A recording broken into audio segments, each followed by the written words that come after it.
अस्य श्रीरामरक्षास्तोत्रमन्त्रस्य बुधकौशिकऋषिः श्रीसीतारामचन्द्रो देवता। अनुष्टुप्छन्दः सीताशक्तिः श्रीमान् हनुमान् कीलकम्। श्रीरामचन्द्रप्रीत्यर्थे रामरक्षास्तोत्रजपे विनियोगः।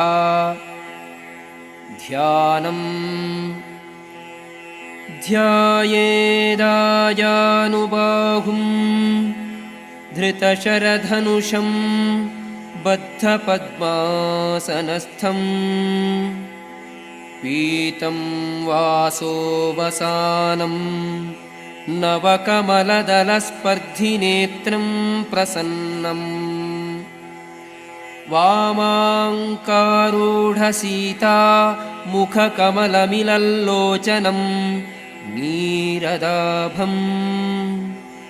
नानालङ्कारदीप्तं दधतमुरुजटामण्डलं रामचन्द्रम्।